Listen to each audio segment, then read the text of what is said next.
Olá, boa tarde, meus queridos irmãos. Tudo bem com vocês? Estamos fechando o mês de setembro. Amanhã já é outubro, mês 10. Que bênção! Até aqui ajudou-nos o Senhor. Este é o texto que tem me acompanhado. Dou graças a Deus por esses dias que nós temos vivido. E desde que iniciamos este novo jeito de ser, de afastamento social, desde março, que eu tenho me empenhado em todos os dias alimentar o meu rebanho, alimentar a sua vida, alimentar a vida de tantos outros irmãos que nem sei quem seja, que estão nos acompanhando. De vez em quando alguém me dá uma palhinha dizendo alguma coisa, e eu me sinto feliz em ter sido útil durante esses dias, desde março até hoje, porque eu gravo esta fala e coloco no grupo da minha igreja e também coloco na minha página do Facebook. Então aí eu não sei até onde vai. De vez em quando eu recebo algum feedback de algum amigo, de algum irmão, a respeito das mensagens. E desde março nós estamos fazendo isso, né? Abril, maio, junho, julho, agosto, setembro, 6 meses, todos os dias fazendo isso. Eu agradeço a Deus, porque de lá até aqui já estudamos alguns livros, desta forma assim, em pílulas de no máximo 15 minutos. Às vezes eu extrapolei, fui até uns 20 minutos, abusando da sua paciência, mas até hoje eu trabalhei assim.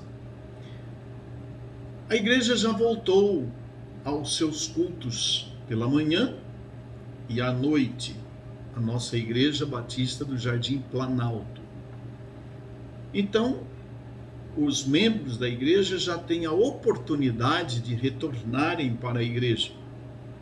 Já estamos desde o comecinho de setembro, desde o primeiro domingo de setembro, já realizando os nossos cultos, e Deus nos tem abençoado.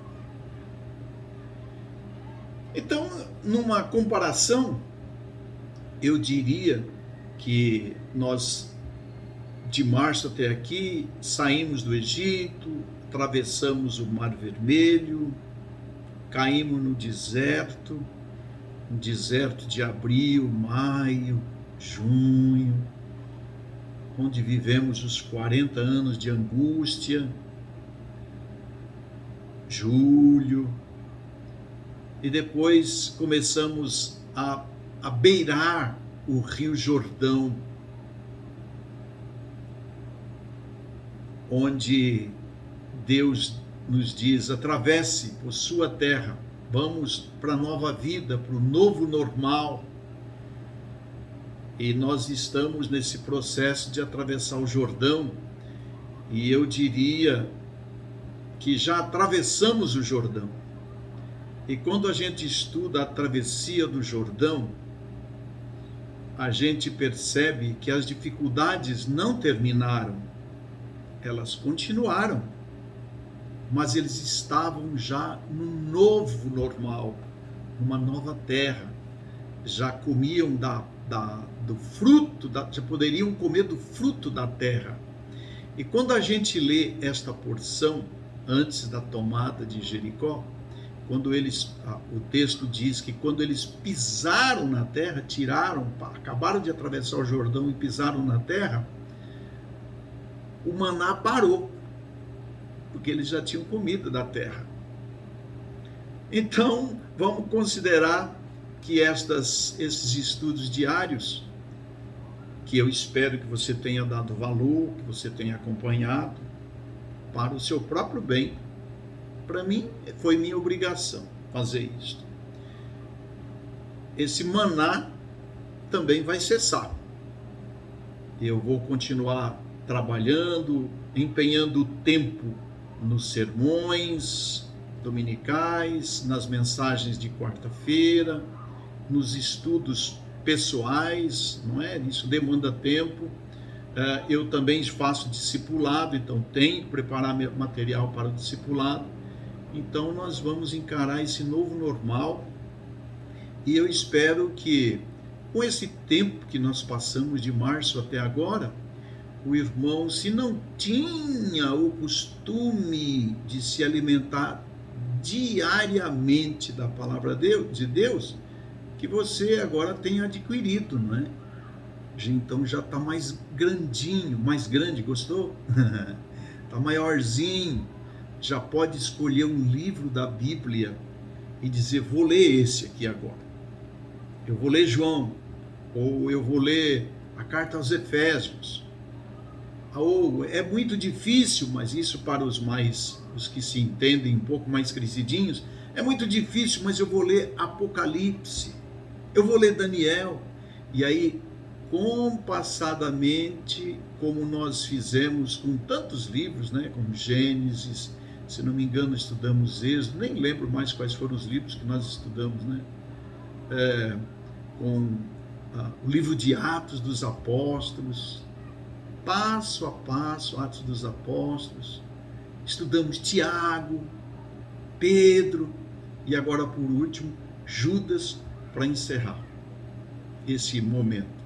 Isso não significa que eu não possa voltar, mas por enquanto vou dar uma pausa e que Deus possa continuar abençoando você nas suas leituras diárias. Hoje eu vou encerrar com Judas, final de Judas, mas antes de falar sobre Judas, final de Judas, eu quero parabenizar um irmãozinho do Verde Parque, que está fazendo aniversário hoje, é o irmão Diego Rubens de Abreu. Irmão Diego Rubens, parabéns para você, meu irmão. Deus te abençoa. Faça resplandecer o seu rosto sobre você e tenha misericórdia de você e te dê a paz.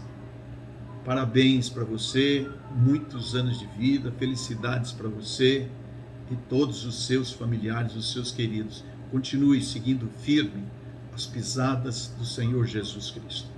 Tá bom? Forte abraço que eu mando para você. Vamos para Judas agora? Irmãos, Judas encerra relembrando a seus leitores, sem esquecer que Judas é um bilhete, eu chamo de bilhete, né? De poucos versos. Ele, o tempo todo, ele fala dos falsos mestres, daquelas pessoas que vêm em nome de Deus e ficam batendo na porta da gente, trazendo revistinha, trazendo estudos, querendo roubar o rebanho do Senhor. E não só esse, mas às vezes dentro da própria igreja ensinando doutrinas adversas, estragando igrejas, arrebentando com igrejas. Nós temos muitos pastores, para não dizer dos outros, pastores batistas, que se dizem batistas, arrebentando igrejas. Esses, cuidado com eles, porque eles são falsos mestres. Muito bem. E Judas encerra, relembrando a seus leitores, para não se esquecerem do que os apóstolos disseram a respeito dos falsos mestres que rondavam a comunidade cristã. Especialmente ele fala sempre de Pedro, ele cita sempre Pedro. Pedro no capítulo 3, ele deixa bem claro isso, na segunda carta de Pedro, capítulo 3, verso de 1 a 18, texto que nós não podemos deixar de ler, porque ele é completo a respeito do que Judas quis dizer no seu bilhete. E eu leio agora com vocês, 2 Pedro, capítulo 3, inteirinho, que diz assim, olha, amados, esta é agora a segunda carta que escrevo a vocês, e em ambas procuro com lembranças despertar a mente esclarecida de vocês, para que se lembrem das palavras que anteriormente foram ditas pelos santos profetas, e também se lembrem do mandamento do Senhor e Salvador, que os apóstolos de vocês lhes ensinaram. Antes de tudo, saibam, diz Pedro, que nos últimos dias virão escarnecedores com as suas zombarias, andando segundo suas próprias paixões, e dizendo: onde é que está a promessa da sua vinda? Porque desde que os pais morreram, todas as coisas permanecem como desde o princípio da criação. Acontece, continua Pedro, que de propósito esquecem que os céus existem desde muito tempo e que a terra surgiu da água e através da água pela palavra de Deus. Com base nesta palavra também o mundo daquele tempo foi destruído, afogado em água, e pela mesma palavra os céus e a terra que agora existem têm sido guardados para o fogo, que não tem nada a ver com esse calorão de Araçatuba, é muito mais do que isso, para o fogo, estando reservados para o dia do juízo e da destruição dos ímpios. Mas há uma coisa, amados, que vocês não devem esquecer, que para o Senhor um dia é como 1000 anos, e 1000 anos são como um dia. O Senhor não retarda a sua promessa de voltar, ainda que alguns a julguem demorada. Pelo contrário, Ele é paciente com vocês, não querendo que ninguém pereça, mas que todos cheguem ao arrependimento. Quanto mais de Jesus demora, mais oportunidade nós temos, você tem, os meus amigos têm, de se arrependerem e de confessarem os seus pecados. Porém, continua Pedro, o dia do Senhor, que é o dia da volta dele, virá como um ladrão. Naquele dia, os céus passarão com grande estrondo e os elementos se desfarão pelo fogo. Também a terra e as obras que nela existem desaparecerão. Uma vez que tudo será assim desfeito, vocês devem ser pessoas que vivem de maneira santa e piedosa, esperando e apressando a vinda do dia de Deus, e por causa desse dia os céus incendiados serão desfeitos e os elementos se derreterão pelo calor, pior que o de Araçatuba. Nós, porém, segundo a promessa de Deus, esperamos novos céus e nova terra, nos quais habita a justiça. Por essa razão, amados, esperando estas coisas, esforcem-se para que Deus os encontre sem mácula, sem culpa e em paz. E considerem a longanimidade de nosso Senhor como uma oportunidade de salvação.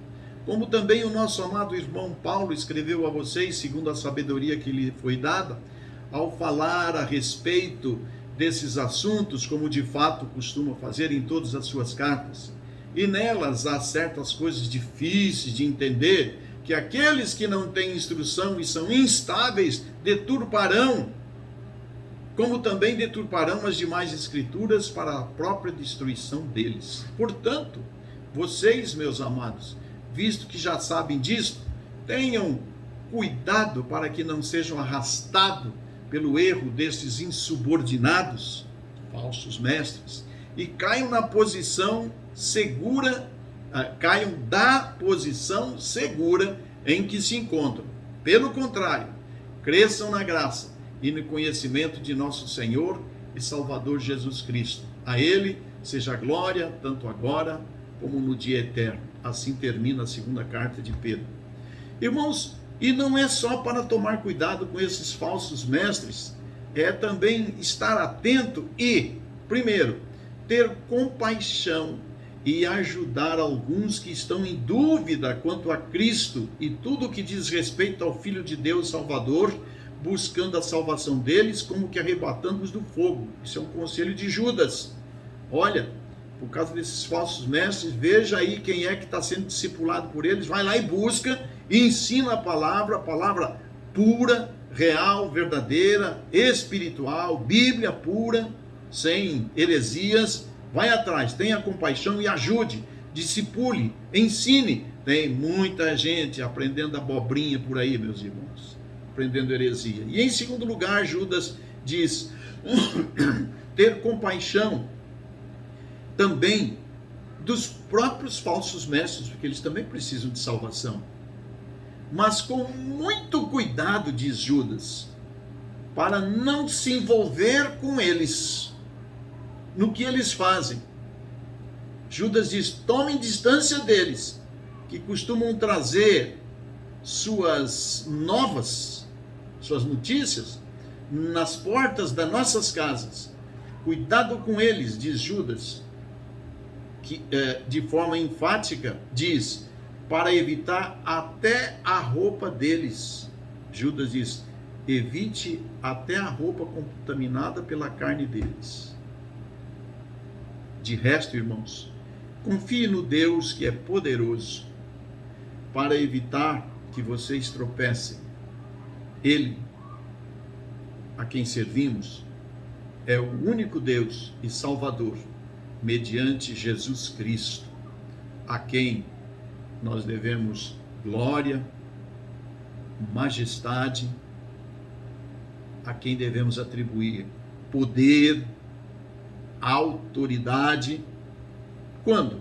Agora e por toda a eternidade.